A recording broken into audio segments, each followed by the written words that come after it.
دلائل، دو طرح کے دلائل ہیں نبی صلی اللہ علیہ وسلم کے برحق نبی ہونے کے. ایک آپ کے معجزے، آج وہ معجزے ہم جو چاند کے دو ٹکڑے کرنا، آج سائنس کیا کہتی ہے؟ چاند میں درار ہے یا نہیں؟ آج ماہرین کہتے ہیں چاند جوائنٹ ہے، یہ جڑا ہوا ہے. نبی صلی اللہ علیہ وسلم نے پر جو قرآن نازل ہوا اس میں کوئی ایسی بات نہیں ہے جو سائنسی حقیقت کے خلاف ہو. اس زمانے میں ایک ایسا شخص جو نہ لکھنا جانتا ہو نہ پڑھنا جانتا ہو، وہ کتاب دے کے جا رہا ہو، اور ایسی کتاب جو 1400 سال سے اس میں کوئی خلاف حقیقت بات اب تک ثابت نہیں ہو سکی. خدا کی قسم یہ بہت بڑا معجزہ ہے. یہ اس زمانے کی آپ کتابیں تو اٹھا کے دیکھو، ہوائی باتیں ہوتی ہیں کتابوں میں، اور مثالیں دیکھ لو قرآن کی جو آپ صلی اللہ علیہ وسلم نے مثالیں دی ہیں قرآن میں، اور آپ نے کہا کہ یہ میری مثالیں نہیں، کس کی ہیں؟ نبی صلی اللہ علیہ وسلم نہ لکھنا جانتے نہ پڑھنا جانتے. پہلی آیت کیا نازل ہو رہی ہے علم کی فضیلت پر؟ اقرأ باسم ربک الذی خلق. مجھے بتاؤ کوئی ایسا شخص جو نہ لکھنا جانتا ہو نہ پڑھنا جانتا ہو، وہ لکھنے اور پڑھنے کے فضائل بیان کرے گا؟ بہت مشکل ہے. پولیس بلاؤ بھائی، پولیس کا کیس ہے سیدھے سے. ابے ایسا نہ آئی جائے انگلش میں کوئی ترجمہ کر کے بول دے. پہلی آیت کیا نازل ہو رہی ہے؟ اقرأ باسم ربک الذی خلق خلق الانسان من علق اقرأ وربک الاکرم. اللہ کی صفات بیان ہو رہی ہے کہ انسان کا رب بہت عزت والا ہے. الذی علم بالقلم. اے اللہ تو اتنا اکرم کیسے ہے، اتنا عزت والا کیسے ہے؟ اللہ کہتے ہیں میں اتنا عزت والا ہوں کہ میں نے انسان کو قلم کے ذریعے سکھایا ہے لکھنا. تو اللہ اپنی نعمتوں میں سب سے بڑی نعمت کس کو بیان کر رہا ہے؟ قلم کو. او بھائی یہ وہ پیغمبر بیان کر رہے ہیں جو قلم سے لکھنا نہیں جانتے تھے. اس سے پتہ چلتا ہے بھائی یہ آپ کی تعلیم نہیں ہے، یہ اصل میں کس کی تعلیم ہے؟ اللہ کی تعلیم ہے جو محمد صلی اللہ علیہ وسلم کو بھیج رہا ہے. سوال پیدا ہوتا ہے بھائی جب قلم کی اتنی ویلیو ہے، لکھنے کی اتنی ویلیو ہے، تو پھر اللہ نے محمد صلی اللہ علیہ وسلم کو لکھنا پڑھنا کیوں نہیں سکھایا؟ اس کا جواب یہ ہے کہ اللہ کے ذمے قلم کی ویلیو بھی بیان کرنا ہے، محمد صلی اللہ علیہ وسلم کا پیغمبر ہونا بھی بیان کرنا ہے. اگر آپ صلی اللہ علیہ وسلم لکھنا پڑھنا جان لیتے، لوگ کہتے ہیں وہ بڑے زبردست اسکالر تھے. بھائی بڑے بڑے اسکالر تو ایسی اچھی اچھی باتیں کر کے جاتے ہیں. کوئی میکینک تھوڑی لکھنے پڑھنے کی فضیلت بیان کرے گا. ہمیشہ اسکالر ہی بیان کرتے ہیں پڑھائی کی فضیلت، لیکن جس کو لکھنا پڑھنا نہ آتا ہو وہ فضیلت بیان کر رہا ہو کس کی؟ قلم کی. 1400 سال کے بعد بھی آج ہی آیتیں پڑھی جاتی ہیں. اس قوم میں جو نہ لکھنا جانتے تھے نہ پڑھنا جانتے تھے، قلم کی فضیلت بیان کی جا رہی ہے. یہ پیغمبر صلی اللہ علیہ وسلم کا معجزہ 1400 سال کے بعد بھی آج چڑھتے سورج کی طرح چمک رہا ہے کہ یہ کس کے پیغمبر ہیں؟ اللہ کے. ان کا اپنا پیغام نہیں ہے یہ. اور چلیں آگے. جو کتاب آپ پہ نازل ہو رہی ہے ابھی نازل ہوئی نہیں ہے، ایک دو صورتیں نازل ہوئی ہیں، اور اس کو نام دیا جا رہا ہے القرآن. کیا نام دیا جا رہا ہے بھائی؟ ہے بھائی. قرآن کا مطلب بے تحاشا پڑھی جانے والی. حالانکہ کوئی بھی نہیں پڑھ رہا نہ کوئی سن رہا ہے. 4 آدمی پڑھ رہے ہیں، 4 آدمی سن رہے ہیں. جب یہ آیت نازل ہوئی نا وَرَتِّلِ الْقُرْآنَ تَرْتِيلًا، تو سورہ مزمل قرآن کی دوسری یا تیسری سورت ہے جو نازل ہوئی ہے. اس وقت 4-8 لوگ مسلمان ہوئے تھے، ہے بھائی، اور چھپ چھپ کے قرآن سنتے تھے. نام اللہ نے کیا رکھا؟ قرآن. بے تحاشا پڑھی جانے والی. یہ معجزہ ثابت کیا. اگر نبی صلی اللہ علیہ وسلم خود اس کا نام تجویز کرتے تو اس زمانے کی گراؤنڈ ریئلٹی کے لحاظ سے نام رکھا جاتا ہے اس کا.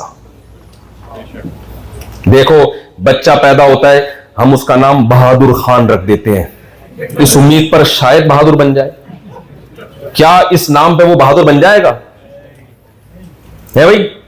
قیامت خان بھی نام ہوتا ہے.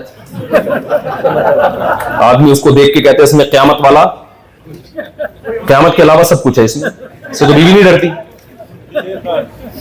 تو نام کیا رکھا جا رہا ہے؟ قرآن. بے تحاشا پڑھی جانے والی. یہ ریکارڈ کسی اور کتاب کو حاصل ہوا؟ دنیا میں کوئی ایسی کتاب بتاؤ جس کا رائٹر یعنی غیر مسلموں کی نظر میں رائٹر کہہ رہا ہوں، ورنہ تو نبی اس کے رائٹر نہیں ہے. قرآن کی ٹائٹل پہ کسی مصنف کا نام ہی نہیں لکھا ہوا، دنیا کی واحد کتاب ہے. کوئی مصنف کا نام لکھا ہوا ہے بھائی؟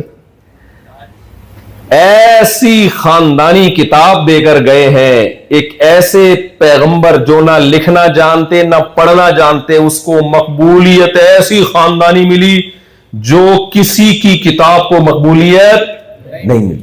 دنیا میں آپ کسی کافر سے پوچھو جو اسلام دشمن ہو، سے بولو یہ بتاؤ دنیا میں سب سے زیادہ کون سی کتاب پڑھی جاتی ہے، فوراً کہے گا قرآن. کہے گا کہ نہیں کہے گا؟ آپ اس سے پوچھو دنیا میں کون سی کتاب ہے جس کی عزت سب سے زیادہ کی جاتی ہے، کافر ہو اسلام دشمن ہو، فوراً کیا کہے گا؟ قرآن. وہ ٹھیک ہے نہیں مانتا، وہ انکار کرتا ہے لیکن کہتا ہے پڑھی سب سے زیادہ یہ جاتی ہے. آپ اس سے کہیں کون سی ایسی کتاب ہے جس کو بغیر وضو ہاتھ نہیں لگایا جاتا؟ کوئی فزکس کیمسٹری کی کتاب ہے بھائی؟ کوئی جرمنی کا اسکالر گزرا ہو اتنا ایسا لکھ کے گیا ہو، فوراً کیا کہے گا؟ قرآن. آپ اس سے پوچھیں کوئی ایسی کتاب ہے جس کو بغیر سمجھے اتنا پڑھا جاتا ہو جتنا جو محمد صلی اللہ علیہ وسلم کتاب دے کر گئے اس کو پڑھا جاتا ہو؟ بولتے کیوں نہیں؟ وہ کیا کہے گا؟ نہیں. کہے گا بھائی یہ تو گراؤنڈ ریئلٹی کا ہم کیسے انکار کر سکتے ہیں بغیر سمجھے. اس سے کہا جائے کہ کوئی ایسی کتاب ہے جس کو سمجھ کے اتنا پڑھا جاتا ہو جتنا قرآن کو پڑھا جاتا ہے؟ بولو نہیں. اس سے کہیں کوئی ایسی کتاب ہے جسے 5 لاکھ لوگ حرم میں بیک وقت تراویح کی نماز میں ہاتھ باندھ کے سن رہے ہوں ادب کے ساتھ؟ کوئی دنیا میں کسی کتاب کو ایسی عزت ملی؟ کوئی ایسی کتاب ہے جس کے ایک حرف بھی 1400 سال سے زبر زیر پیش میں بھی تبدیلی نہ ہوئی ہو؟ آپ نے کتابیں دیکھی، ہر ایڈیشن میں کچھ غلطیاں رہ جاتی ہیں، اگلے ایڈیشن میں کریکشن ہوتی ہے، حاشیے چڑھتے ہیں، یہ مصنف غلطی سے غلط بات لکھ کے انتقال کر گئے تھے ورنہ ہم ٹھیک کروا دیتے ان سے. کیا خیال ہے ایسا ہوتا ہے کہ نہیں ہوتا؟ یہ حضرت نے لمبی پھینک دی ہے، حضرت زندہ ہوتے تو ٹھیک کروا دیتے ہم ان سے. ہر کتاب میں ایسا ہوتا ہے. امام شافعی رحمہ اللہ تعالی نے اپنی کتاب فقہ کی لکھی کتاب الام، بہت لمبی کتاب لکھی. پھر ان سے کہا کہ اپنے شاگرد سے کہا ذرا ایک دفعہ اس کو ریپیٹ کرو. ریپیٹ کیا تو اس میں کچھ کریکشن کی، یار یہ غلطی ہے. پھر کہا یار کچھ غلطیاں نکل رہی ہیں، اس کی کریکشن کے بعد اب دوبارہ ریپیٹ کرو.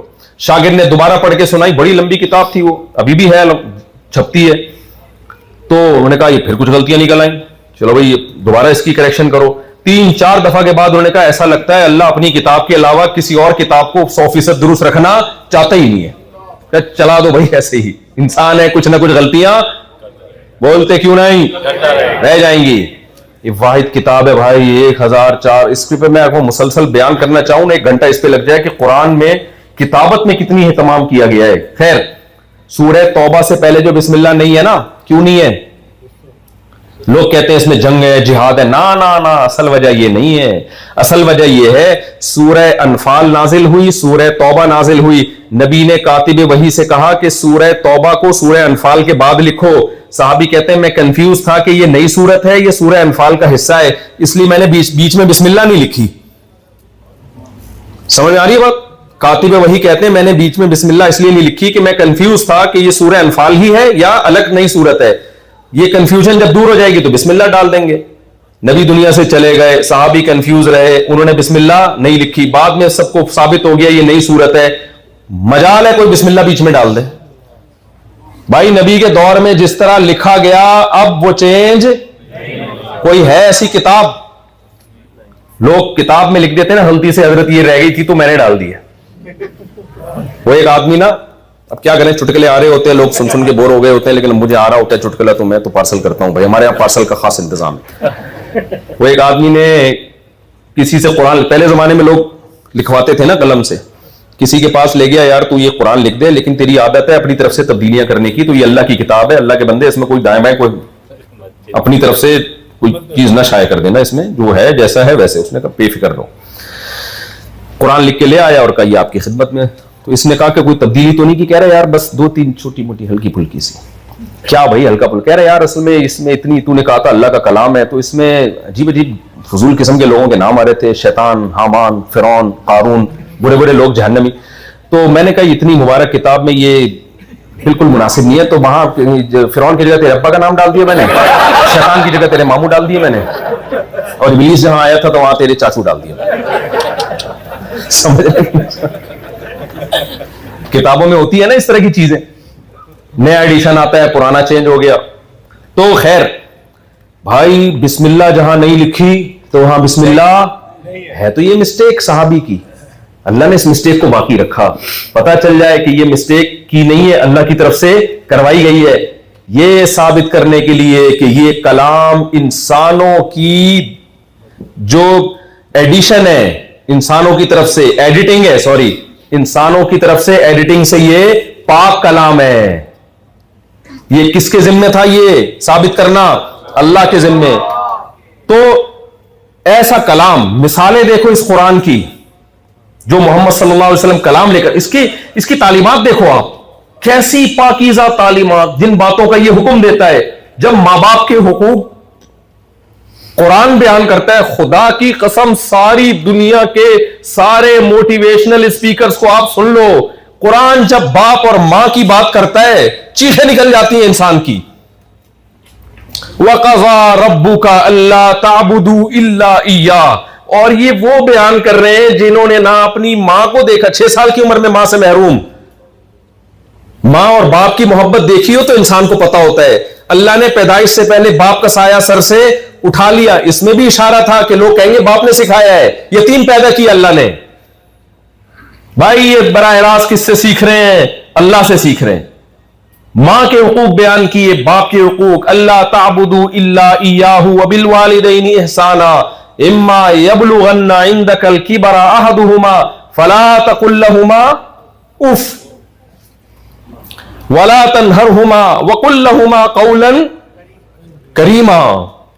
گھنٹوں گھنٹوں موٹیویشنل اسپیکر کی تقریریں سن لو, یہ محبت ماں باپ کے دل میں پیدا نہیں ہوتی جو اس سورہ بنی اسرائیل کی آیتوں سے پیدا ہوتی ہے. تو یہ قرآن کس کا معجزہ ہے؟ محمد صلی اللہ علیہ وسلم کا. اور اللہ کے ذمہ تھا نا یہ ثابت کرے کہ یہ میرے پیغمبر ہیں, جو کتاب لے کر آئے ہیں وہ واقعی میری کتاب ہے. اللہ نے 1400 سال پرانی کوئی زبان اس طرح محفوظ ہے جیسے قرآن کی زبان محفوظ ہے؟ اللہ نے زبان 20 ملکوں کی زبان بنا دی. عربی میں 1400 سال پہلے پانی کو ماں کہتے تھے, آج بھی کیا کہتے ہیں؟ ماں. آسمان کو سما کہتے تھے, آج بھی کیا کہتے ہیں؟ سما. کتاب کو کتاب کہتے تھے, آج بھی کیا کہتے ہیں؟ کتاب. مرد کو رجل کہتے تھے, آج بھی کیا کہتے ہیں؟ انگلش میں ہے ایسا 1400 سال پہلے کی کوئی انگلش اٹھا کے دکھائے؟ 100 سال پہلے کی انگلش سمجھ میں نہیں آتی, 100 سال پہلے کی اردو سمجھ میں نہیں آتی. لوگوں کو اپنے ابا دادا کی اردو سمجھ میں نہیں آ رہی ہے. زبان اللہ نے محفوظ کر لی محمد صلی اللہ علیہ وسلم کی وجہ سے, کیونکہ آپ میسنجر آف گاڈ ہیں, آپ کی زبان عربی ہے تو آپ کا پیغام عربی میں ہے. اللہ نے کہا عربی قیامت تک محفوظ رکھ دوں گا میں. گوروں نے یہ بات لکھی ہے کہ اگر کوئی شخص چاہتا ہے کہ میں کتاب لکھوں اور میری تحقیق قیامت تک زندہ رہے, اس کے پاس عربی زبان کے علاوہ کوئی آپشن نہیں ہے. انگلش بھی چینج ہو رہی ہے, اردو بھی چینج ہو رہی ہے, فارسی بھی چینج ہو رہی ہے. واحد عربی زبان ہے. 1000 سال پہلے کی کتابیں آپ اٹھا کے پڑھو, 100 سال پہلے کی کتابیں اٹھا کے پڑھو, کوئی فرق اس میں نظر نہیں آئے گا آپ کو. ایک یتیم کی وجہ سے اس زبان کو محفوظ کیا جا رہا ہے جو اس یتیم پیغمبر کی مدر لینگویج تھی. 20 ملکوں کی زبان بنا دی اللہ نے. سمجھ میں آ رہا ہے کہ نہیں آ رہا ہے؟ یہ کس کے ذمہ تھا ثابت کرنا؟ پیغمبر کی تعلیمات کی طرف ہم آتے ہیں. آج انسان نے اتنی ترقی کی, این جی اوز بنی, ایجوکیشن میں آگے بڑھا, تو پھر اس کو حقوق اور رائٹس کا خیال آیا. اتنی ترقی کے بعد وہ بھی بڑے بڑے اسکالرز ہیں, آکسفورڈ یونیورسٹیوں سے پڑھے ہوئے, امریکہ کی اوہایو یونیورسٹی سے پڑھے ہوئے بڑے بڑے اسکالرز نے جا کے سوچا کہ یار کیوں ہیومن رائٹس, ویمن رائٹس اور جانوروں کے حقوق پر ہم کیا کریں, کچھ آواز اٹھائیں, ریسرچ کریں, آواز اٹھائیں, لوگوں کو اویئر کریں. ہم اتنی ایجوکیشن کے بعد محمد صلی اللہ علیہ وسلم نے 1400 سال پہلے انسانوں کے حقوق کی آواز اٹھائی, اللہ کے حقوق کی آواز اٹھائی, جانوروں کے حقوق کی آواز اٹھائی. اور ایسی جاندار آواز اٹھائی کہ اب تک اس جیسی آواز ساری دنیا کے فلاسفر مل کے بھی نہیں اٹھا سکے. باتیں کرنے پر گورنمنٹ کی طرف سے پابندی نہیں ہے, باتیں بہت ہو رہی ہے, جانوروں کے حقوق پر بھی, خواتین کے حقوق پر بھی, انسانوں کے حقوق پر بھی, لیکن کیا ان باتوں سے حقوق مل بھی رہے ہیں؟ نہ, نہیں مل رہے. محمد صلی اللہ علیہ وسلم نے 1400 سال پہلے عورت کے حقوق کی آواز اٹھائی, اب تک مل رہے ہیں وہ حقوق عورت کو. 1400 سال کے بعد بھی جانوروں کے حقوق کی آواز اٹھائی, اب تک مل رہے ہیں وہ حقوق, بولو, جانوروں کو. مردوں کے حقوق کی آواز اٹھائی, اب تک وہ حقوق مل رہے ہیں مردوں کو. ماں باپ کے حقوق کی آواز اٹھائی, اب تک مسلم کمیونٹی اپنے ماں باپ کو اولڈ ہاؤس میں جمع نہیں کراتی. کیوں؟ مسلم ہے. اسلام میں کیا ہے بھائی؟ یہ حرام ہے. 1400 سال پہلے کسی ایک شخص کے پاس اتنی پاورفل موٹیویشن ہو, کیا خدا کا پیغمبر ہوئے بغیر یہ ممکن ہے؟ اگر پیغمبر بنے بغیر یہ ممکن ہے تو آج کل کے فلاسفروں میں کیوں نہیں ہے ایسی موٹیویشن؟ عورت کے حقوق پہ کیسی آواز اٹھائی ہے؟ اس سوسائٹی میں آواز اٹھائی ہے جہاں بچیوں کو زندہ دفن کیا جاتا تھا. پہلے سے ہی حقوق مل رہے ہو تو آواز اٹھانا بہت, بولو. آج میں ویمن رائٹس پہ بیان کروں, سب لوگ موٹیویٹ کریں گے, زندہ باد. آج میں بچوں کے حقوق پر بات کروں, سب کہیں گے, کیونکہ ماحول بن چکا ہے. اس وقت ماحول تھوڑی تھا, بچوں سے ایسی نفرت تھی نا. ایک عرب سردار آیا, اس نے جب نبی صلی اللہ علیہ وسلم کو دیکھا سیدنا حسن حسین کے ساتھ محبت کرتے ہوئے, اس نے کہا میرے تو 10 بیٹے ہیں, تو میں تو کبھی گود میں نہیں اٹھاتا ان کو. یہ عربوں میں اولاد کے ساتھ رویہ تھا. وہ اس کو اپنی پرسنالٹی کے خلاف کہ میں باپ ہو کے بچوں کو اتنا فری کیوں کراؤں میں. نبی نے فرمایا جو مخلوق پر رحم نہیں کرتا اللہ اس پر رحم نہیں کرتا. سب سے بڑا احسان کیا؟ اللہ نے اولاد کو گفٹ قرار دیا, پینلٹی نہیں. آج دنیا لیبل لگاتی ہے بچوں کے حقوق, بچوں کے حقوق, لیکن بچوں کو پینلٹی بنا کے, جرمانہ بنا کے پیش کر دیا کہ بچے زیادہ ہوں گے تو باپ کی آمدن کھائیں گے زیادہ, تو لہذا بوجھ بنیں گے. تو اب مجھے ایک بات بتاؤ, جب آپ کے کھوپڑی شریف میں یہ تصور آ گیا کہ یہ بچہ میرا کھا جائے گا, میری جیب ہلکی کرے گا, تو وہ گفٹ بنے گا یا جرمانہ بنے گا؟ نبی نے فرمایا تزوج الودود الولود, ایسی عورت سے نکاح کرو جو تمہیں کثرت سے اولاد دے, کیونکہ اولاد اپنے مقدر کی روزی لے کے آتی ہے. نحن نرزقکم وإیاہم, ہم تمہیں بھی اس اولاد کی وجہ سے رزق دیں گے, ان کو بھی دیں گے. ماں کی چھاتیوں میں دودھ بغیر بچے کے پیدا نہیں ہوتا, دودھ پیدا ہی جب ہوتا ہے جب بچہ پہلے آتا ہے. اللہ نے نبی کے ذریعے ہمیں یہ بتایا کہ یہ اولاد گفٹ ہے. گفٹس کو جرمانہ نہیں سمجھا جاتا, گفٹ اور تحفوں سے محبت کی جاتی ہے. عرب بیٹیوں سے اتنی نفرت کرتے تھے کہ بیٹی کو زندہ دفن کر دیا کرتے تھے. رسول اللہ صلی اللہ علیہ وسلم نے بیٹیوں کے حقوق پر آواز اٹھائی. آپ صلی اللہ علیہ وسلم نے فرمایا دیکھو ان باتوں سے نبی کو کیا مل رہا تھا؟ کچھ بھی نہیں مل رہا تھا. کوئی اخبار میں نام نہیں آ رہا ہے بھائی, کوئی ایوارڈ نہیں مل رہے ہیں یونیورسٹیاں پر. آج تو کوئی 2-4 غریبوں کو کھانا کھلا دے تو دیکھو کتنی پذیرائی ملتی ہے اس کو. اس وقت کوئی موٹیویٹ کرنے والا نہیں ہے. لیکن پیغمبر صلی اللہ علیہ وسلم بیٹیوں کے حقوق بیان کر رہے ہیں. صحیح مسلم بخاری کی حدیث, جس کی 3 بیٹیاں تھیں اور اس نے ان کی کفالت کی, میں اس کے لیے جنت کی ضمانت لیتا ہوں.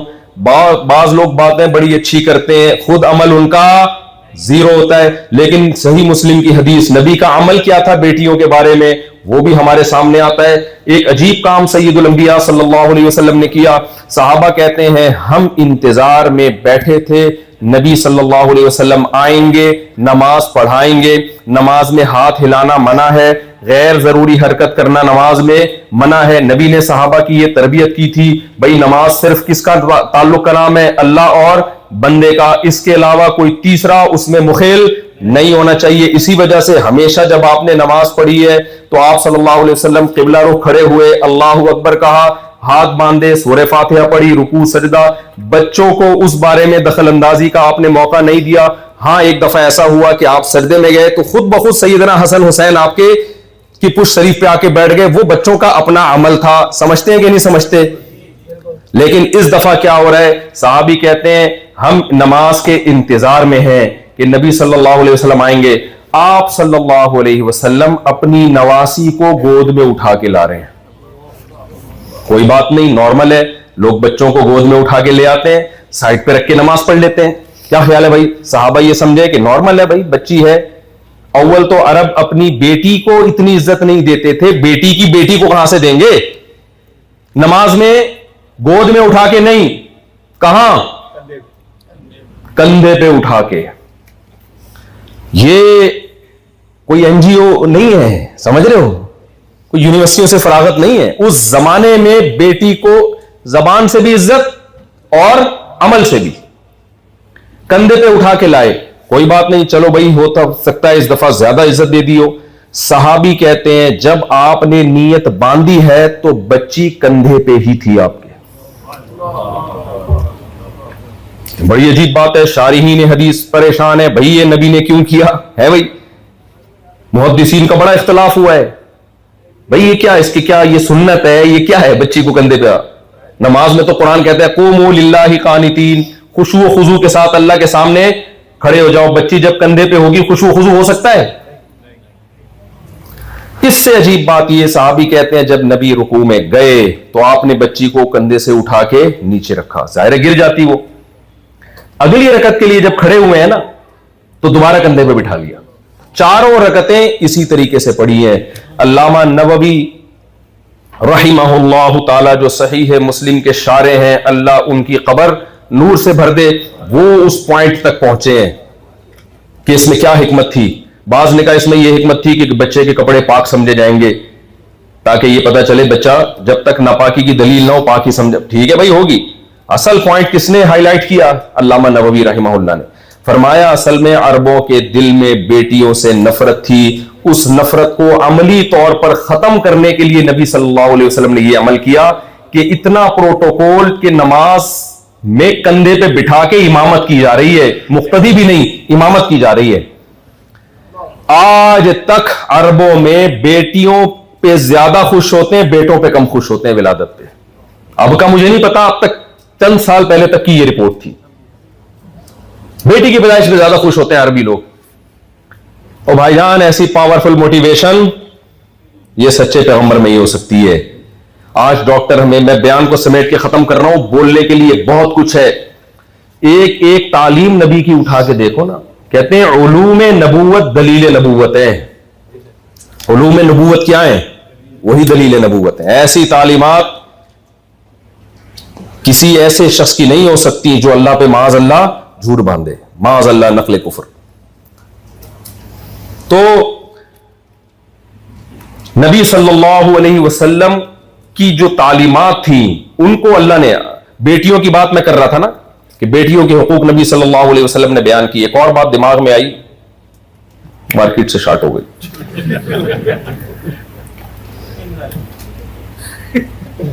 تو کندھے پہ بٹھا کے آپ صلی اللہ علیہ وسلم نے بیٹی کو، ہاں آپ صلی اللہ علیہ وسلم نے جو قانون دیا، آج پوری دنیا میں ایک پیرالل لا کے طور پر اسلام کو پیش کیا جاتا ہے. آپ نے کبھی عیسائیت بینکنگ سنی؟ یہودیت بینکنگ سنی؟ اسلامک بینکنگ ہے. آپ نے امریکہ کا نکاح طلاق کا قانون دیکھا ہوگا، کینیڈا کا الگ ہے، اسلام کا بالکل ایک الگ ہے، متبادل ہے. کون سی ایسی چیز ہے جس میں گائیڈ نہیں کیا بھائی؟ صرف 23 سال کے عرصے میں، اور اس میں بھی اصل میں 13 سال. 10 سال تو مکہ کے نکال دیں، وہ تو صرف توحید کی دعوت میں گزرا. 13 سال کے عرصے میں جنگیں بھی لڑی جا رہی ہیں. 13 سال کے عرصے میں 9 بیویاں ایٹ اے ٹائم، سمجھ رہے ہیں؟ گھر بھی سنبھالا جا رہا ہے. اور 13 سال کے عرصے میں ایک لا دے کے چلے گئے جو ہمیں عبادت بھی بتاتا ہے، حج کیسے کرنا ہے، نماز کیسے پڑھنی ہے.